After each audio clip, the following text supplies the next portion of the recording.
Ladies and gentlemen, a lot to get to still as we're approaching the top of the hour. We still got some great guests coming up, so you want to stay right where you are. But let's talk about some news of the day, and let's go back to this past Tuesday night. There's a lot of conspiracy theories surfacing online, ladies and gentlemen, about perhaps Joe Biden getting a little extra help that evening during the debate against the president, whether it's been Twitter superstars like James Woods or others. We're seeing now more and more footage surfacing about Vice President Joe Biden perhaps having some technological assistance during the debates. I know that a lot of people have taken exception with Joe Biden and his cognitive sort of decline in recent months. We've seen it when he's done sort of safe interviews on MSNBC and CNN from his basement bunker. But now, listen, leading up to Tuesday night's debate, everyone was thinking, well, this is where Joe Biden's going to have to show up, put up or shut up, as they say, during the debate. And listen, he did not embarrass himself, but he was not overwhelmingly impressive either. And now we're hearing reports that maybe some of his staffers hooked him up with some sort of wires. And as you can tell, it was certainly beneficial to him because during the debate, he was throwing out some talking points that normally when you see him on other interviews, they're just not happening. So again, folks, I don't like to sort of feed a lot of conspiracy theories, but this is something that's very legitimate.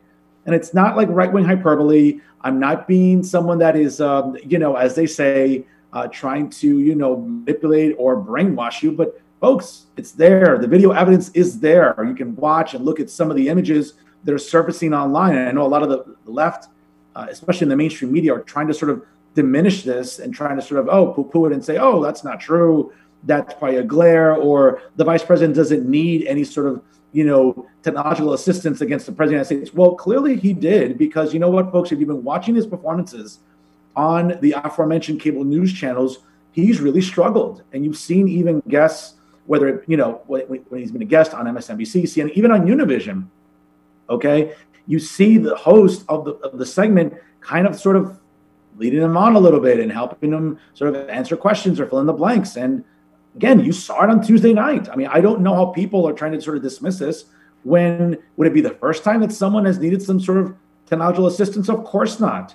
But you know what? When you're seeing this, it sort of perpetuates the argument that Joe Biden just isn't there. And you looked at him, aside from being wired, literally, he almost looked wired figuratively. I mean, he looked very sort of alert. And I think when the president was talking about whether or not he should take a drug test and Joe Biden should take a drug test, I think, listen, I don't want to engage in conspiracies, but I think it was a really worthwhile argument to have. I mean, Joe Biden did not seem himself.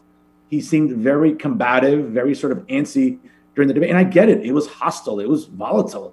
It was a back and forth. Folks, if you watch that debate on Tuesday night, as I talked about in previous segments, listen, I don't think it changed anyone's mind. If you're a Trump supporter, I think you looked at Tuesday night and that the president won, which he did. He was very impressive in that debate. Again, like a boxer, he threw punches, he threw jabs, they connected. You know what? When judges score boxing matches, they look at how many punches the fighter landed. And clearly the president landed a lot of punches. Now, to his credit, Joe Biden did too, but nowhere near the amount that the president did. And I get it. People want to say, well, this was very unpresidential. It was very chaotic. It was very, tumultuous. But folks, this is what we expected.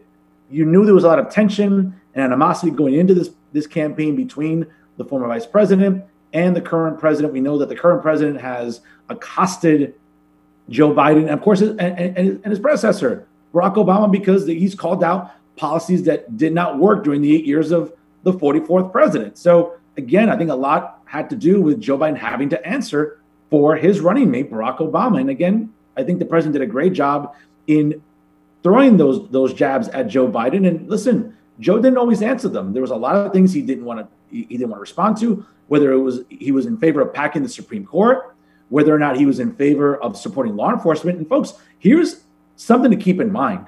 Okay, the president made it very clear, and it's a clip that's been surfacing on social media repeatedly. And it's one whether, any police unions or any law enforcement organizations have endorsed Joe Biden. I cannot find one. And I did plenty of homework before today's show, and I have yet to find one PBA organization, one police chiefs union, anything that is supporting Joe Biden. They've all been supporting the president.